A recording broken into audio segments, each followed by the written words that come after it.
Hello students, तो कैसे हैं आप लोग। हाजिर हूँ एक बार फिर से आप लोगों के बीच।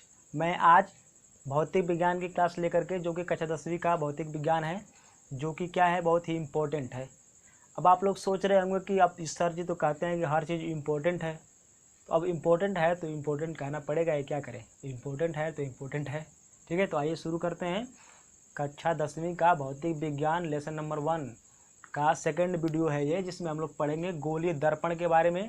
दर्पण होता क्या है, दर्पण बनाते कैसे हैं, ठीक है, और उसके कुछ टर्मिनोलॉजी होते हैं, जैसे कि फोकस दूरी क्या होती है, वक्रता केंद्र क्या होता है, वक्रता त्रिज्या क्या होती है। ठीक है, तो इन सब चीज़ों के बारे में क्या करेंगे, पढ़ेंगे।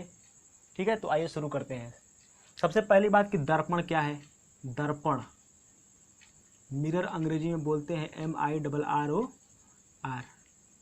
दर्पण का मतलब ये हुआ कि हमारे पास एक दर्पण एक ऐसा माध्यम है जिसके द्वारा हम लोग क्या करते हैं, आप मतलब हम क्या करते हैं, अपने आप को उसमें देख लेते हैं। जैसे कि घरों पे आप लोग जब नहाते वहाते होंगे, तो नहाने के बाद जब कंघी करने जाते होंगे तो शीशा लेकर के ऐसे क्या करते होंगे, देखते होंगे, और उसी में ऐसे क्या करते होंगे, कंघी करते होंगे। वो जो शीशा है वही दर्पण है, उसको आईना बोलते हैं। ठीक है, अब वो दर्पण क्या करता है कि हमारे शरीर से जाने वाले प्रकाश को क्या करता है, उसमें से टकरा करके वापस हमारी आंख पे लाता है, जिसके द्वारा हम लोग क्या करते हैं, अपने आप को उस शीशे में क्या कर पाते हैं, देख पाते हैं। ठीक है, तो दर्पण एक ऐसा माध्यम है जिसके द्वारा हम क्या करते हैं, अपने आप को उसमें क्या करते हैं, देखते हैं, किसी भी चीज़ को उसमें क्या करते हैं, देखते हैं। या फिर दूसरे अगर भौतिक विज्ञान के तरीके से बात करेंगे तो कह सकते हैं कि दर्पण एक क्या है, परावर्तक सतह है, जो क्या करता है कि प्रकाश किरणों को उस पर गिरता है और गिरने के बाद उसमें से क्या करता है, परावर्तित कर देता है। ठीक है, परावर्तन क्या होता है इसके बारे में हम लोगों ने क्या किया है, पिछले वीडियो में पढ़ा है। यदि आप लोगों ने उसको नहीं पढ़ा है तो उसको जा करके देख लीजिए, लिंक डिस्क्रिप्शन में क्या हो जाएगा, मिल जाएगा, वहाँ पे आप लोग जा करके देख सकते हैं। ठीक, तो दर्पण हम लोग ने जान लिया। अब हम लोग जो दर्पण यूज करते हैं, जो अपने आप को देखने के लिए या फिर कंघी करने के लिए, वो होता है हमारा समतल दर्पण। समतल दर्पण, प्लेन मिरर बोलेंगे इसको, प्लेन मिरर। और इसके अलावा एक और टाइप्स का दर्पण होता है, उसको बोलते हैं क्या, गोलीय दर्पण या फिर स्फेरिकल मिरर। गोलीय दर्पण, स्फेरिकल। अब इसी चीज़ के बारे में हमको क्या करना है, स्फेरिकल मिरर के बारे में डिटेल में पढ़ना है। फिलहाल समतल दर्पण के बारे में थोड़ा सा क्या कर लेते हैं, पढ़ लेते हैं, जान लेते हैं। अब समतल दर्पण नाम ही है तो वो कैसा होगा, समतल होगा। और इसका नाम है गोलीय दर्पण, तो वो कैसा होगा, गोले गोले जैसा, मतलब इस तरह से थोड़ा कर्व टाइप का होगा। ठीक है, इस तरह से सीधे सीधे दिखेगा तो इस तरह से हमारा क्या है, समतल दर्पण, एकदम प्लेन दिख रहा है। लेकिन इस तरह से यदि कर्व घुमा हुआ दिख रहा है, इसी प्रकार के दर्पण को क्या बोलते हैं, गोलीय दर्पण।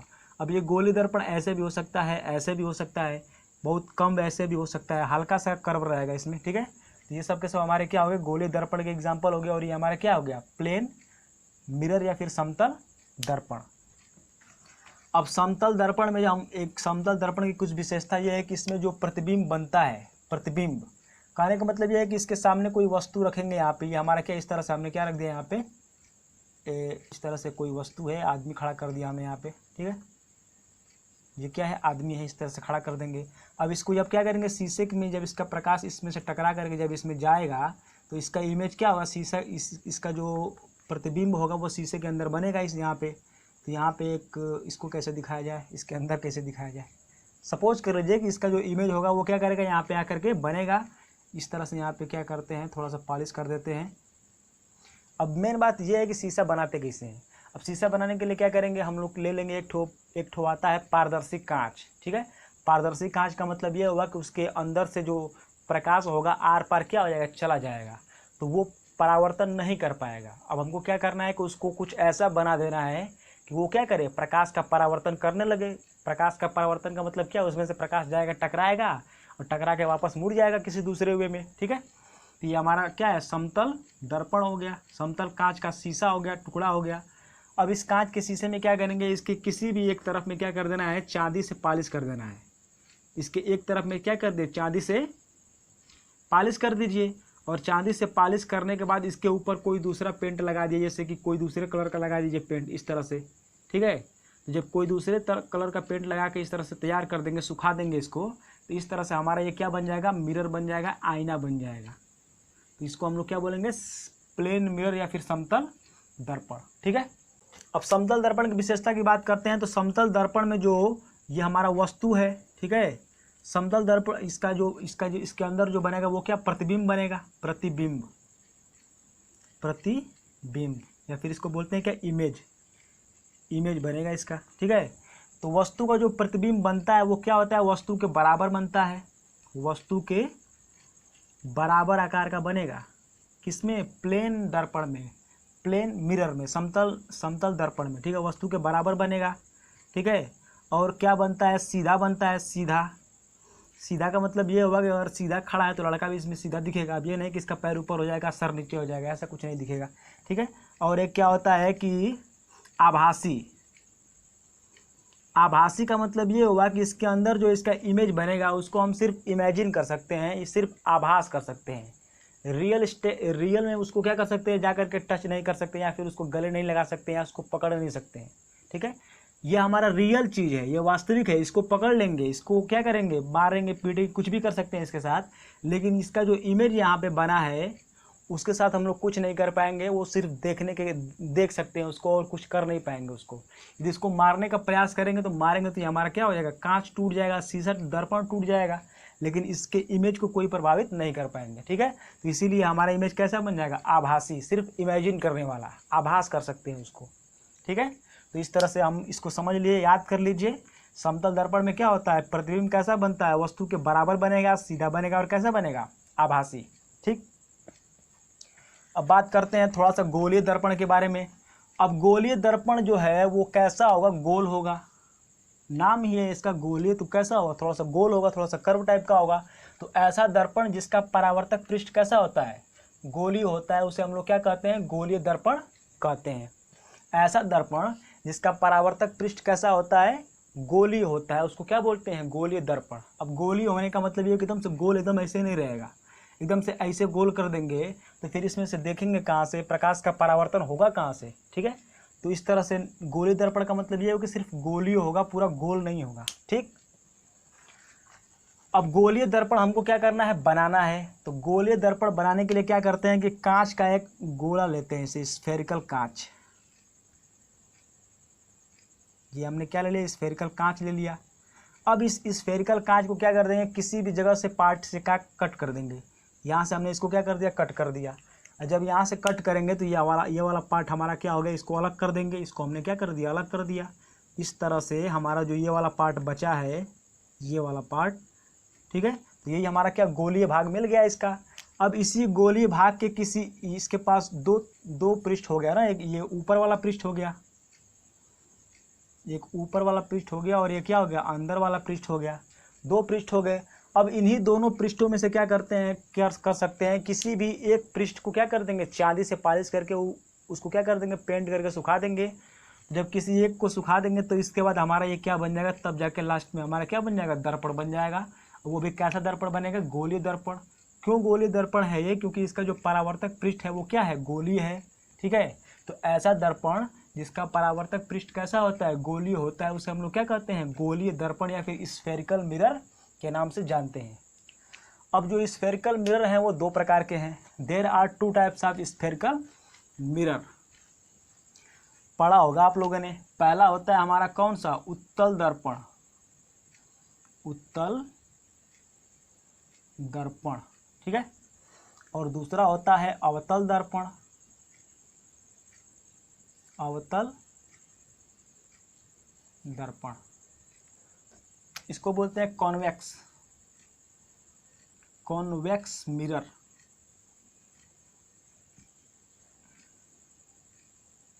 इसको बोलते हैं कॉनकेव,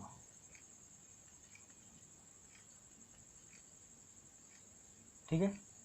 अब उत्तल दर्पण क्या होता है, अवतल दर्पण क्या होता है, दोनों दिखने में लगेगा एक ही जैसे। जैसे अगर इस तरह से मैं बना दूं और इस तरह से इसको बना दूं, दोनों में दिखने में तो एक ही जैसा लग रहा है, लेकिन अंतर बहुत बड़ा डिफरेंस होता है इसमें ये कि उत्तल दर्पण में जो हमारा क्या होगा, जो प्रकाश की किरण पड़ेगी, जो प्रकाश की किरण पड़ेगी वो गोलीय पृष्ठ के उभरे हुए भाग पे पड़ती है, उभरे हुए भाग पे। अब इस गोलीय पृष्ठ में उभरा हुआ भाग कौन सा है, अगर ये हमारा LHS है और ये क्या है, RHS है, तो राइट हैंड साइड वाला जो हमारा ये पृष्ठ है यही तो उभरा हुआ भाग है, ठीक है। अब जब परावर्तक पृष्ठ हमारा कौन सा होगा, उभरा हुआ भाग होगा, तो उसको क्या बोलेंगे, उत्तल दर्पण। तो प्रकाश की जो किरणें होंगी वो कहाँ से जाएंगी, इधर से जाएंगी, ऐसे ऐसे प्रकाश जाएगा, ठीक है। और अवतल दर्पण में क्या होता है कि जो प्रकाश की किरणें होती हैं वो धंसे हुए भाग पे जाती हैं या फिर आंतरिक भाग पे जाती हैं, तो इसमें प्रकाश की किरण जो होगी वो ऐसे ऐसे आएगी, ठीक है। अब एक बात याद रखेंगे कि प्रकाश जिधर से जाता है उसके जस्ट विपरीत साइड में हम लोग को क्या करना पड़ता है, चांदी की कलाई करनी पड़ती है, जस्ट विपरीत साइड में, ठीक है। तो इसके विपरीत साइड RHS का विपरीत क्या हो गया, राइट लेफ्ट हो गया। तो चांदी की कलाई कहाँ करेंगे, अंदर वाले भाग पे, ऐसे। ये दिखाने का तरीका है चांदी की कलाई को, ठीक है। और इसमें चांदी की कलाई इधर उभरे वाले भाग पे हो जाएगी, ठीक है। अंतर समझ में आ रहा है कुछ यहाँ पे, ये प्रकाश इधर से इधर जा रहा है ऐसे, इसमें प्रकाश इधर से इधर आ रहा है। ये हमारा LHS है और ये हमारा क्या है, RHS। LHS टू RHS जाएगा तो हमारा क्या है, अवतल दर्पण। लेकिन थोड़ा कन्फ्यूज हो करने वाली बात है, तो LHS RHS पे ज़्यादा ध्यान ना दें, बस इतना ध्यान देना है कि जब ऐसा दर्पण जिसमें प्रकाश की किरण दर्पण के उभरे हुए भाग पे पड़ती है उसे हम लोग क्या कहेंगे, उत्तल दर्पण कहेंगे, ठीक है। और अवतल दर्पण में क्या हो जाएगा कि ऐसा दर्पण, ऐसा गोलीय दर्पण जिसमें प्रकाश की किरण दर्पण के धंसे हुए भाग पे या फिर आंतरिक भाग पे पड़ती है, तो उसे हम लोग क्या कहते हैं, अवतल दर्पण कहते हैं। एक और बात याद रख लेंगे, उत्तल दर्पण में, ठीक है, उत्तल दर्पण में जो चांदी की कलाई की जाती है वो आंतरिक वाले भाग पे या फिर धंसे हुए भाग पे की जाती है, जबकि अवतल दर्पण में जो चांदी की कलाई की जाती है वो किधर की जाती है, उभरे हुए भाग पे की जाती है। तो बस इन दोनों में डिफरेंस याद करने का तरीका ये है कि उत्तल दर्पण, एक बार फिर से देख लेते हैं कि उत्तल दर्पण में जो प्रकाश की किरण होती है वो किधर पड़ती है, दर्पण के उभरे हुए भाग पे। अब उभरा हुआ भाग कौन सा है, जो इधर से ऐसे दिख रहा है, ये तो उभरा हुआ भाग है। अगर इसको मैं ऐसे बना दूं, ऐसे इस तरह से बना सकते हैं, ऐसे बनाऊंगा, यदि हमको इसको क्या करना है कि उत्तल दर्पण बनाना है तो प्रकाश चांदी कलई किधर से करेंगे, अंदर वाले भाग से कलई कर देंगे इधर से, और प्रकाश किधर से आएगा, इधर वाले भाग से। तो इस तरह से हमारा क्या हो गया, उत्तल हो गया। अगर इसको ऐसे कर दूं, प्रकाश को इधर से दिखा दूं और चांदी कलई किधर कर दूं, ऐसे बाहर की तरफ कर दूं, तो ये हमारा क्या हो जाएगा, अवतल हो जाएगा। तो बस ये याद रखेंगे कि उत्तल दर्पण में प्रकाश की किरण उभरे हुए भाग पे पड़ेगी और अवतल दर्पण में प्रकाश की किरण आंतरिक यानी धंसे हुए भाग पे पड़ेगी। अब हम लोग देख लेते हैं गोलीय दर्पण से संबंधित कुछ परिभाषाएं जो कि परीक्षा के लिए क्या है, बहुत अधिक इंपॉर्टेंट है। और इसमें से कम एक या दो क्या होता है कि एग्जाम में पक्का आता है कि ध्रुव किसे कहते हैं, या फिर वक्रता त्रिज्या किसे कहते हैं, या फिर मुख्य फोकस किसे कहते हैं, या फिर फोकस दूरी किसे कहते हैं, या फिर फोकस तल किसे कहते हैं। तो इसको आप लोग अच्छे से समझने की कोशिश कीजिएगा, ठीक है।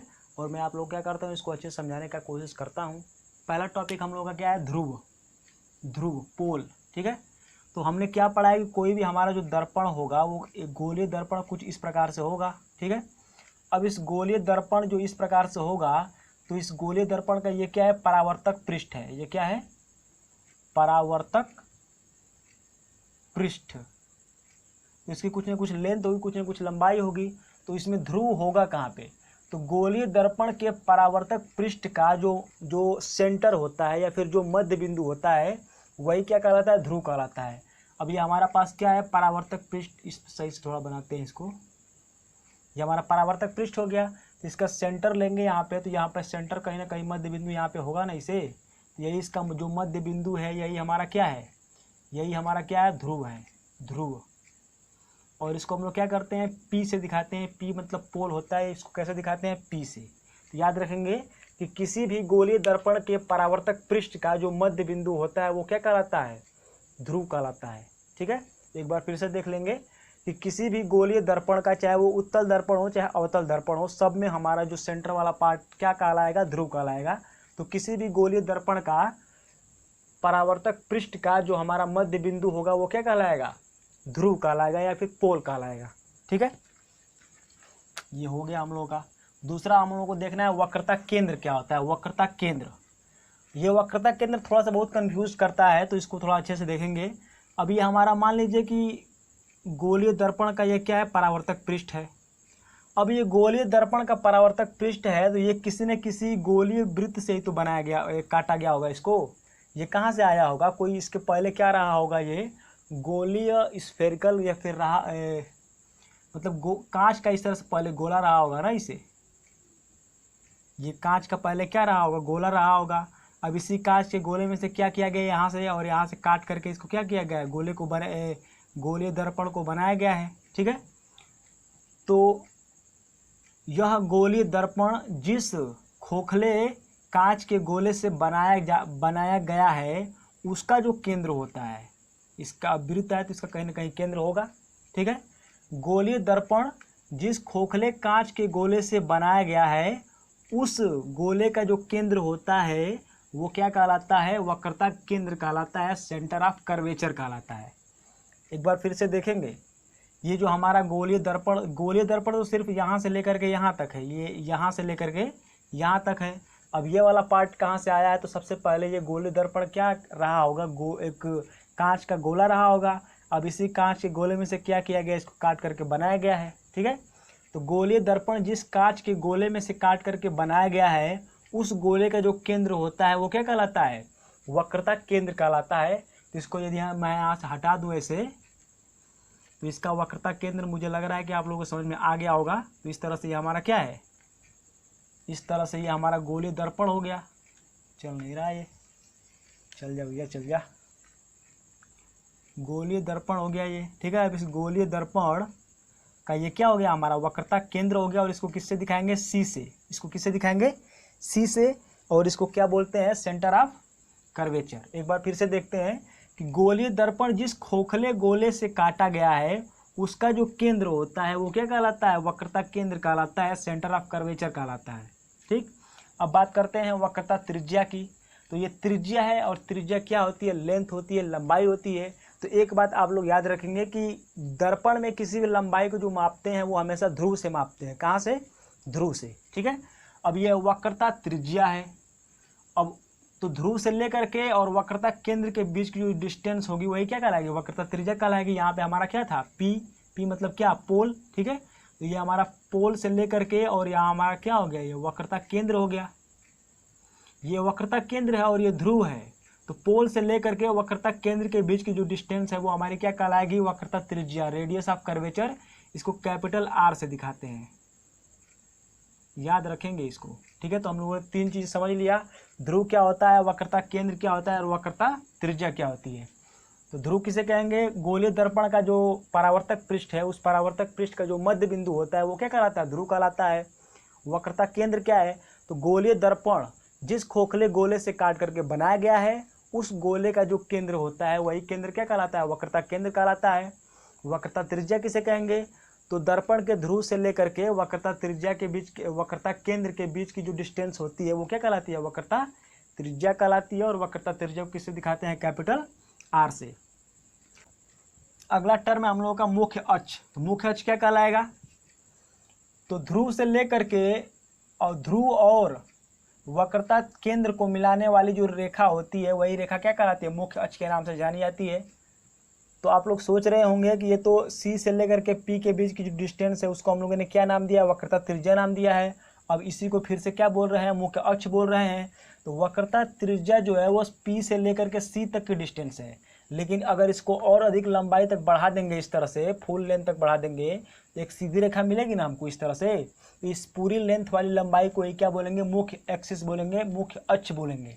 ठीक है, तो ध्रुव और वक्रता केंद्र को जो मिलाने वाली सीधी रेखा होती है वो क्या कहलाती है, दर्पण का मुख्य अक्ष कहलाती है। ठीक है, अब देखिए ये बहुत इंपॉर्टेंट है, मुख्य फोकस या फिर इसको सिर्फ फोकस के नाम से भी कभी कभी बोल देते हैं कि फोकस किसे कहते हैं। ठीक है, अब दर्पण की एक प्रॉपर्टी होती है कि जब दर्पण के परावर्तक सतह पे क्या होता है, दर्पण के परावर्तक सतह पे, ठीक है, अब बात करते हैं कौन से परावर्तक सतह पे, तो कोई भी दर्पण ले सकते हैं, दोनों को लेकर के बताना पड़ेगा यहाँ पे। तो पहला दर्पण हम लोग, चाहे इसको मिटा देते हैं, इसको मिटाते हैं, डिटेल से समझाते हैं, इसको अच्छे से समझेंगे मुख्य फोकस क्या होता है। ठीक है, तो ये हमारा हो गया क्या, दर्पण। अब ये दर्पण कौन सा है, अवतल है कि उत्तल है, तो इसके बारे में अभी पता नहीं है। जब कलई करेंगे चांदी की या फिर प्रकाश की किरण जब इस पे आएगी तो पता चलेगा। अब एक और दर्पण मैं बनाता हूँ यहाँ पे नीचे, दोनों दर्पण पे एग्जाम्पल देना पड़ेगा। अब इस दर्पण में मैंने क्या किया है कि प्रकाश की किरण को उभरे हुए भाग पे लाया है इस तरह से। पहले जो चीज़ें उसको बनाया, जैसे इसका क्या है, मुख ये ध्रुव हो जाएगा, और इसका जो कर्व सेंटर ऑफ कर्वेचर होगा वो इधर होगा ना, इस साइड में, ये सेंटर ऑफ कर्वेचर सी हो गया, और इसको मिलाते हुए रेखा खींचेंगे इस तरह से, तो ये हमारा क्या हो गया, मुख्य अक्ष हो गया। ये हमारा क्या हो गया, मुख्य अक्ष हो गया। उसी तरह से इसका यहाँ पे पोल होगा, यहाँ पे सेंटर ऑफ कर्वेचर होगा, और इसको मिलाते हुए खींचेंगे तो एक रेखा मिलेगी। इसको क्या बोलेंगे, प्रिंसिपल एक्सिस या फिर मुख्य अक्ष के नाम से जानेंगे। इसमें क्या करना है कि जो प्रकाश आएगा वो उभरे हुए भाग पे, ऐसे प्रकाश इस पे गिरा, प्रकाश इस पे गिरा, एक मुख्य अक्ष पे प्रकाश आता है उसको ले लेते हैं, और एक ऐसे आता है प्रकाश, और एक ऐसे प्रकाश, यहाँ से प्रकाश, यहाँ से और यहाँ से 5 प्रकाश आया। अब इसमें जो प्रकाश आएगा, प्रकाश की किरण आएगी, वो किधर, धंसे हुए भाग पे जाएगी। तो धंसते हुए भाग पे प्रकाश गया, 1 2 3 4। अब जब उभरे हुए भाग पे है तो चांदी की कलाई किधर करेंगे, अंदर कर देंगे, आंतरिक वाले भाग पे। इस पे चांदी की कलाई बाहरी वाले भाग पे कर देंगे। चांदी की कलाई करने का मतलब ये है प्रकाश की तो इस पे आ तो गया है, लेकिन अब प्रकाश आर पार नहीं जा पाएगा। ये चांदी की कलाई इसको रोक देगी, और प्रकाश क्या करेगा, टकरा करके वापस इधर उधर मुड़ जाएगा। ठीक है, तो अब ये इसको पहले देखते हैं, ये कौन सा दर्पण हो गया हमारा, चांदी की कलाई किधर है, बाहरी वाले भाग पे है, तो अंदर धंसे हुए भाग पे प्रकाश किरण पड़ रही है। ये हमारा अवतल दर्पण हो गया, अवतल। और ये क्या हो गया, उत्तल दर्पण, उत्तल दर्पण। ठीक है, अब देखिए मुख्य फोकस कहाँ आएगा इसी में। ठीक है, तो सबसे पहले बात करते हैं अवतल दर्पण की। ठीक है, तो अवतल दर्पण में प्रकाश मुख्य अक्ष के समांतर जाने वाली ये मुख्य अक्ष है ना, ये मुख्य अक्ष के समांतर प्रकाश किरणें हैं, 1 2 3 4 जो जा रही है, किधर जा रही है, मुख्य अक्ष के समांतर। अब एक बात याद रखेंगे कि जब प्रकाश इस पे गया है, अब इधर तो जाएगा नहीं आर पार होकर के, तो प्रकाश का परावर्तन होगा, तो टकरा करके मुड़ के क्या करेगा, इधर वापस आएगा। तो मुड़ के वापस किधर जाता है, मुख्य अक्ष की तरफ आता है। ठीक है, तो ये मुख्य अक्ष की तरफ ऐसे आ गया, ऐसे, ये आ गया ऐसे, ये आ जाएगा इसे, और ये आ जाएगा हमारा इस प्रकार से, ऐसे ऐसे क्या होगा, मुख्य अक्ष की तरफ मुड़ेंगे ये सब के सब। तो ये जो पॉइंट मिल रहा है ना, इसी पॉइंट को हम लोग क्या बोलेंगे, फोकस। इसी पॉइंट को किस नाम से जानेंगे, फोकस। तो इसको डिफाइन कैसे करेंगे, अब इसमें फोकस कहाँ पे आएगा, अब इधर से प्रकाश जाएगा तो ये तो इधर मुड़ जाएगा, इधर जाएगा, सीधी सीधी बात है। अब इधर तो आएगा नहीं, अब इधर जाएगा तो इसको थोड़ा सा इमेजिन करना पड़ेगा, इसमें इमेजिनेशन वाली बात है। तो इसको डॉटेड करके क्या करेंगे, आगे बढ़ा, चल नहीं रहा है, चल जाएगा, अभी डॉटेड लाइन से आगे बढ़ा देंगे। फिर यहाँ से इमेजिन करेंगे, फिर ये वाला इमेजिन करके यहाँ पे आएगा, और ये वाला भी यहाँ पे जाएगा इसे, और रियलिटी में इधर जाएगा, इधर जाएगा, और ये किधर जाएगा, ऐसे जाएगा। ये मुड़ा है इधर, ये मुड़ा है इधर, ऐसे मुड़ गया है, और ये मुड़ गया है इधर, और ये मुड़ गया है इधर। तो यहाँ पे जो मिल रहा है, जिसको इमेजिन किया हमने, पॉइंट, यही पॉइंट क्या है, फोकस है। ठीक है, तो इस तरह से क्या करेंगे कि किसी दर्पण पर, देखिए इसको अच्छे से देखें, मुख्य फोकस की परिभाषा, किसी दर्पण पर मुख्य अक्ष के समांतर जाने वाली प्रकाश की किरणें, दर्पण पर मुख्य अक्ष के समांतर जाने वाली प्रकाश की किरणें परावर्तक पृष्ठ से परावर्तन के पश्चात मुख्य अक्ष के जिस बिंदु पर मिलती हैं या फिर एक दूसरे को क्या करती हैं, काटती हैं या फिर प्रतिच्छेदित करती हैं, तो वही बिंदु किस नाम से जाना आता है, मुख्य फोकस के नाम से। अवतल दर्पण के लिए है ये। अवतल दर्पण के लिए डेफिनेशन अलग प्रकार से है, थोड़ा सा अवतल दर्पण के लिए अलग प्रकार से है, लेकिन हम दोनों को मिक्स करके भी लिख सकते हैं। तो एक एक करके पहले समझे इसको। अवतल दर्पण के लिए कैसे कहेंगे कि दर्पण मुख्य अक्ष के समांतर जाने वाली प्रकाश की किरणें, मुख्य अक्ष के समांतर जाने वाली प्रकाश की किरणें परावर्तन के पश्चात मुख्य अक्ष के जिस बिंदु पर मिलती है वही बिंदु क्या कहलाता है, मुख्य फोकस कहलाता है। ठीक है, उत्तल दर्पण की बात करेंगे तो उत्तल दर्पण पर मुख्य अक्ष के समांतर चलने वाली प्रकाश की किरणें परावर्तन के पश्चात जिस बिंदु पर मिलती हुई प्रतीत होती हैं। अब इसमें रियल में तो मिलेगा नहीं ना, रियल में तो ये सब के सब दूर दूर चले जाएंगे, और जब दूर दूर चले जाएंगे तो वो मिल ही नहीं पाएंगे, तो उसको क्या करना पड़ेगा, कभी हम लोग देख नहीं पाएंगे। तो वहाँ पे इमेजिन करेंगे, सिंबलाइज, यहाँ पे क्या करेंगे, तो यहाँ पे हम लोग क्या करेंगे, इमेजिन करेंगे। ठीक है, तो उत्तल दर्पण के लिए क्या हो जाए कि मुख्य अक्ष के समांतर चलने वाली प्रकाश की किरणें दर्पण के परावर्तक पृष्ठ से टकरा करके, ऐसे नहीं बोलेंगे, उत्तल दर्पण के लिए देखेंगे कि मुख्य अक्ष के समांतर चलने वाली प्रकाश की किरणें परावर्तन के पश्चात मुख्य अक्ष के जिस बिंदु पर मिलती हुई प्रतीत होती हैं उसे हम उसी बिंदु को क्या बोलते हैं, फोकस या फिर मुख्य फोकस के नाम से जानते हैं। अब इन दोनों को मिला करके कैसे लिख सकते हैं कि मुख्य अक्ष के समांतर चलने वाली प्रकाश की किरणें, ये हमारा मुख्य अक्ष है और इसके समांतर प्रकाश किरणें क्या कर रही हैं, चल रही हैं। ये हमारा मुख्य अक्ष है और ये प्रकाश किरणें इसके समांतर ही तो चल रही हैं। तो मुख्य अक्ष के समांतर चलने वाली प्रकाश की किरणें दर्पण से परावर्तन के पश्चात जिस बिंदु पर मिलती हैं या फिर मिलती हुई प्रतीत होती है, दोनों को कहीं बोल सकते हैं। जिस बिंदु पर मिलती हैं या फिर मिलती हुई प्रतीत होती हैं उसी बिंदु को क्या कहते हैं, मुख्य फोकस के नाम से जानते हैं। एक बार फिर से देख लेंगे, आप लोगों को समझ में आ रहा होगा चीज़ें। ठीक है, मुख्य अक्ष के समांतर चलने वाली प्रकाश की किरणें परावर्तन के पश्चात मुख्य अक्ष के जिस बिंदु पर आकर क्या होती है, मिलती हैं या फिर मिलती हुई प्रतीत होती हैं, तो उसी बिंदु को हम लोग क्या बोलते हैं, मुख्य फोकस के नाम से जानते हैं। ठीक है, अगला हम लोग का टॉपिक हो जाएगा फोकस दूरी। फोकस दूरी, अभी मैंने आप लोगों को क्या बताया कि डिस्टेंस को कहाँ से मेजरमेंट करना है, डिस्टेंस को मेजरमेंट करना है पोल से, ध्रुव से। तो फोकस दूरी मतलब क्या, ध्रुव और फोकस, मुख्य फोकस के बीच की दूरी, मतलब ध्रुव और मुख्य फोकस के बीच की जो डिस्टेंस होगी उसी को हम लोग क्या कहेंगे, फोकस दूरी कहेंगे। तो यहाँ से लेकर के जो ये डिस्टेंस है ये हमारी क्या हो गई, यहाँ से ये वाली डिस्टेंस क्या है, यही हमारी क्या होगी, फोकस दूरी। इसमें यहाँ से ये हो जाएगी हमारी, यहाँ से लेकर के ये जो यह क्या हो जाएगी, ये फोकस दूरी हो जाएगी। ठीक है, इसमें फोकस दूरी क्या हो गया, पी से लेकर के एफ तक। पी मतलब क्या, पोल, एफ मतलब क्या, मुख्य फोकस। तो दर्पण में ध्रुव और मुख्य फोकस के बीच की जो दूरी होती है वही क्या कहलाती है, फोकस दूरी कहलाती है। यहाँ भी वही हमारी फोकस दूरी, हमारा ध्रुव है और ये हमारा क्या है, फोकस है, तो इसके बीच की डिस्टेंस क्या कहलाएगी, फोकस दूरी कहलाएगी। ठीक है, अगला टर्म हो जाएगा हम लोग का फोकस तल, फोकस प्लेन। ठीक है, तो फोकस प्लेन किसे कहेंगे, तो मुख्य अक्ष पर जो हमारा जो फोकस प्लेन होता है वो मुख्य अक्ष के परपेंडिकुलर होता है। परपेंडिकुलर मतलब क्या, 90 डिग्री का कोण बनाएगा, लेकिन जो इसका पॉइंट होगा वो कहाँ पे होगा, फोकस पे होगा। ठीक है, तो मुख्य अक्ष पर अभिलंबवत फोकस से होकर जाने वाला जो हमारा प्लेन होता है, जो तल होता है वो क्या कहलाता है, फोकस तल कहलाता है। फोकस तल मतलब प्लेन, फोकस पे रहेगा, जो प्लेन होगा उसे क्या बोलेंगे, फोकस प्लेन बोलेंगे। ठीक है, तो ये हमारा फोकस हो गया। अब इसी फोकस पे क्या करना है, हमको प्लेन लेके जाना है। कैसा प्लेन, जो कैसा हो, जो मुख्य अक्ष पे क्या हो, 90 से कोण बनाए। जब एकदम इस तरह सीधे सीधे आएगा तो ही तो 90 से कोण बनाएगा। तो इसको मान लेते हैं F1, इसको मान लेते हैं F2। तो इसमें हमारा ये वाला हो जाएगा F1 F2। ठीक है, तो इसमें F1 F2 हमारा क्या हो जाएगा, फोकस तल।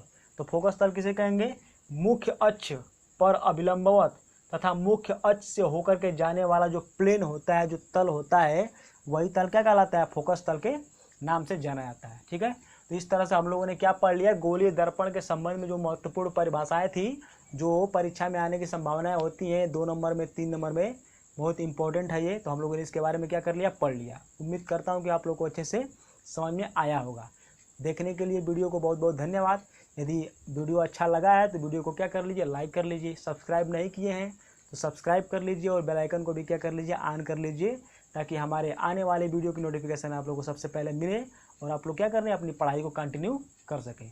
बहुत बहुत धन्यवाद आप लोगों का वीडियो को देखने के लिए और हमारे साथ जुड़ने के लिए। बहुत बहुत धन्यवाद एक बार फिर से। Once again very very very very thank you.